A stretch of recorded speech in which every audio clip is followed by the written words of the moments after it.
Welcome to Nation's Voice Tower. My name is Angelo Himalayas, your anchor. I am here with another episode of What is Trending. I know you've been staying glued to your screens to keep yourself updated with the political scenery and the legal system as regards the Presidential Election Tribunal going on.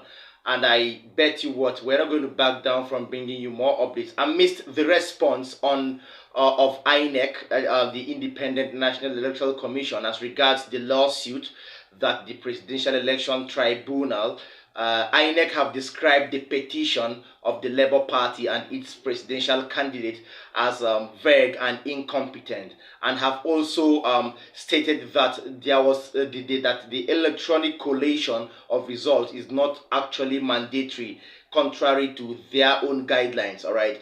To throw more light on this, I have a political scientist and analyst in the house from News Central, talking about Dr. Omoshola Deji. He will be analyzing under the following captions. First of all, the role of the National Assembly in the Presidential Election Tribunal, and then the overall assessment and the conduct of the Independent National Electoral Commission as it concerns the just concluded general elections, proper sanctions for people indulging in electorally related shady deals. And then he'll be throwing more light to on talking about the failure of the Electoral Umpire Independent National Electoral Commission, INEC, to explain to Nigerians what transpired during the just concluded 2023 elections.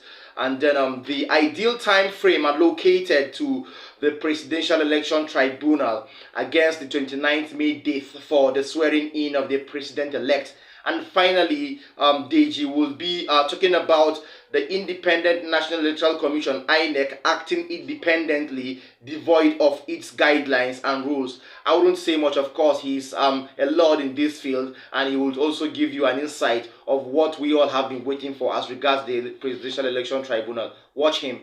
I think the National Assembly has a major role to play, because if you look at the wordings of the Electoral Act, there is a section that says you can transmit or transfer, transmit and transfer, something like that. And you begin to wonder, what are you saying? Then what constitutes transmit itself? What do you mean by transfer? So I think... Do you mean they need to be clearer in the language? Yes, exactly. Yes. Like the language of the law needs to be clear, or maybe there should be maybe an appendix to the law for you to define that, okay, this is what we mean by transfer, this is what we mean by transmit, this is what we mean by electronic, so that we can avoid a situation whereby everybody has to now kind of like flood the court. When people flood the court, that means we don't have democracy, because the bane of democracy is that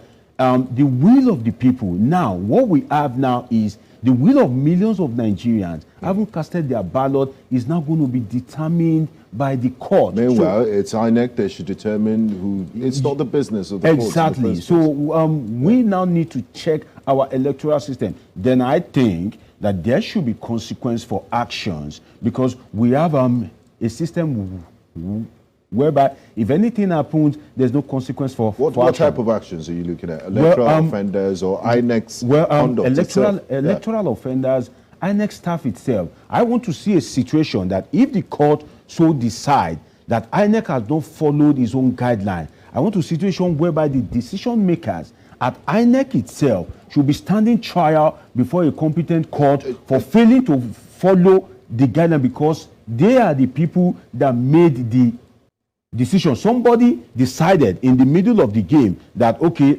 let's go manual in terms of the collation and the transmission of results. So if the court finds that, okay, that is wrong, I don't want it to end there. I want to see people responsible for that level of accountability being prosecuted. And if I'm to be a fair examiner, if I'm to score INEC, I'm going to score them in two ways. Pre-election and the electioneering itself. What happened on the day of election. Pre-election, I will score... If you can in a minute, please. Okay, I really appreciate it. Yes. Pre-election, I will score INEC maybe a 70, because the introduction of the BVAS, IREF, that is a tremendous improvement to our electoral system. But the conduct of INEC on the election day itself, based on its failure to address the grievances that were stated by the political parties and just going ahead to declare the election, I will score INEC maybe a 30 or 40. That's poor. Yeah, yeah, it's poor. And post-election, the way they've managed communication and all of that. Post-election, the way they've managed communication, for the fact that INEC has failed to come out to Nigerians to state what actually happened. INEC should be able to communicate in a layman's language that ordinary Nigerians can understand. So we understand that this involves IT, but there should be a way you can communicate it to break it down to the ordinary Nigerian. I think INEC has failed in that regard. Yeah, it's quite different, and the prayers of the political parties to the court are quite different.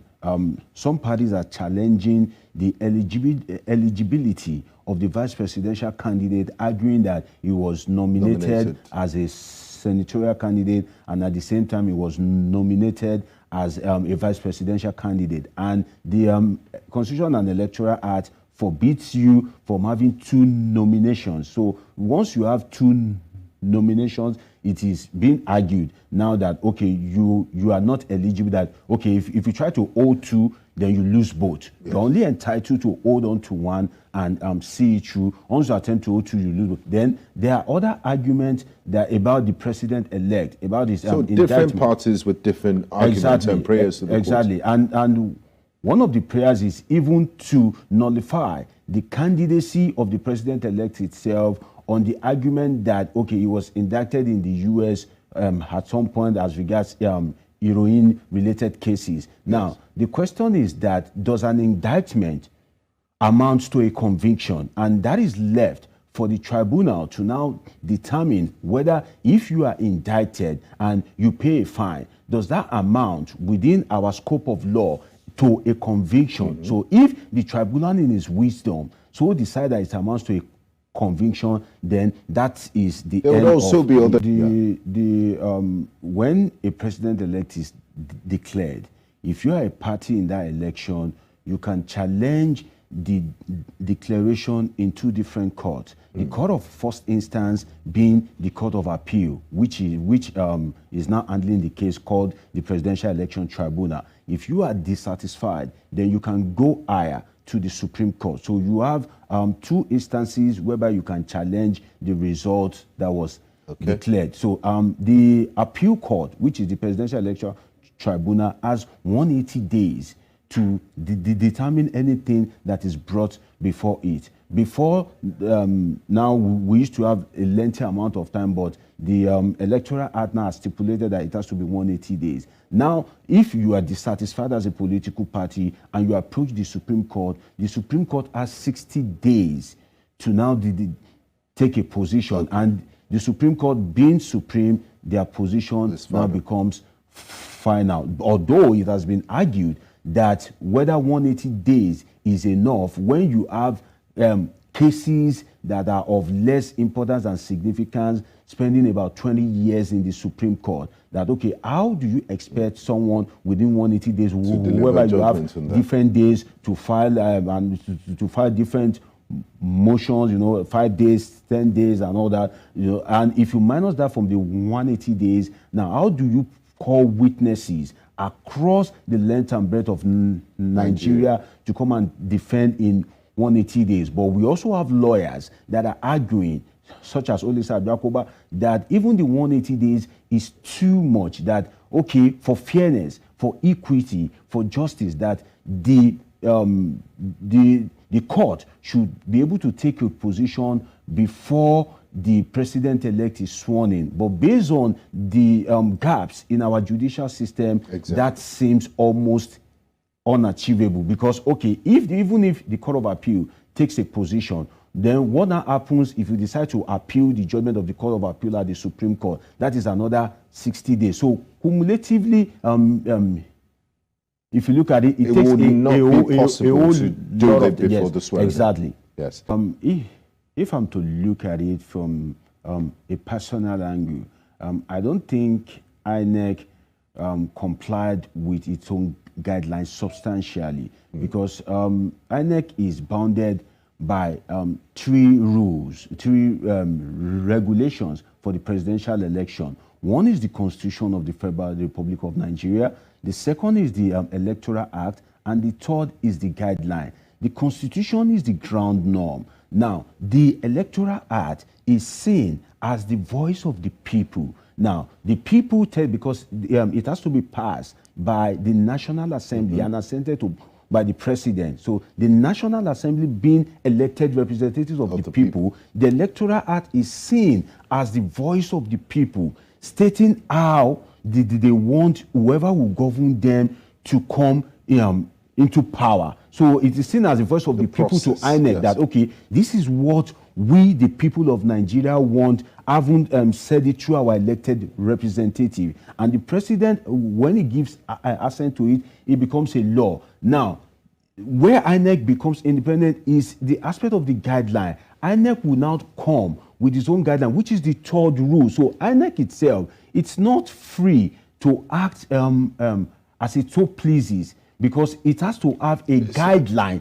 So in this case is to now, is INEC telling us what it is going to do, so that we have something to hold INEC to. So if you have a guideline, that means you are telling us that, okay, this is how you want to go by this election, and we have something to hold you to. And that is why the political parties, INEC having allegedly failed to follow its guideline, the political parties are now holding INEC by the jugular, that you have failed to follow your own rule, your own guideline for the election. You promised us A, but you are delivering C and D. INEC has been saying, because INEC has to defend its own position. So INEC has been saying that she has complied substantially with the provision of the Electoral Act and its own guideline. Yeah, welcome back. If you're just joining us, this is still Nation's Voice Tower. You heard it all from Omashola Deji, Dr. Omashola Deji.